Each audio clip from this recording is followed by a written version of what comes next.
Дали да се направи ПСР тест во странство пред да се тргне назад кон Македонија или пак поради високата цена и времето за чекање да се оди во државен карантин и таму да се направи тестот. Ова е дилемата која ја имаат голем број на македонски државјани кои го планираат патот назад откако соседните, но и европските држави ги олабавија мерките и ги отворија границите за транзит на патници. Во Македонија ПСР тестот на лицата во државен карантин го спроведуваат овластените приватни лаборатории и цената е 3600 денари.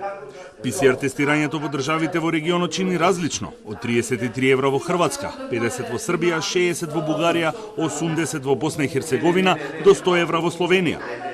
Во западноевропските држави тестирањето е уште поскапо и се движи од 150 до 200 евра доколку не е покриено со здравствено осигурување. Протоколот за македонските државјани кои се враќаат во Македонија е задолжителен за сите, без разлика на државата која е почетната дестинација. Постојат две варијанти. Едната е да се вратат со ПСР тест, но не постар од 72 часа и одат во самоизолација, значи во нивните домови. Значи тоа е едната варијанта. И втората варијанта, има граѓани кои што се враќаат и без ПСР тест, зашто ние знаеме дека во странство е многу тешко да се стигне до ПСР тест и кошта многу таму и се чека долго време. По една недела граѓаните треба да чекат да можат да се тестират.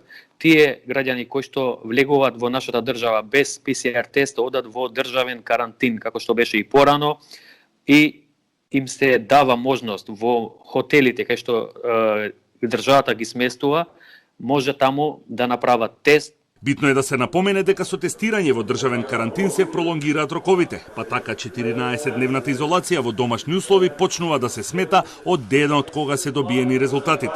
Илија Блажевски е студент во Чешка кој планира да се врати во Македонија.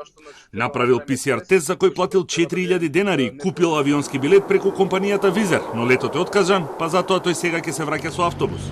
Рудата сам ја планирал, а освен информација за задолжителниот тест, не добил конкретна помош од дипломатските представништва. Моравме самите да се обратиме до нашите амбасади, бидејќи поминуваме сега со автобусот, значи низ повеќе земји моравме да се обратиме до амбасадите на тие земји, како што е Словачка, Хрватска, Србија, да ги прашаме нив што се е потребно за да транзитираме низ нивната држава, така да во тој дел ние самите го сработивме. Не може да кажам дека имавме некоја помош, но помошта ми кажа само дека на Табановци можат само да не најават уредно и тоа беше тоа. Државите во регионот ги отворија границите, но нашите остануваат затворени, а единствена измена е што сега е дозволен транзит на странски државјани со прецизен рок од 5 часа за влез и излез од државата.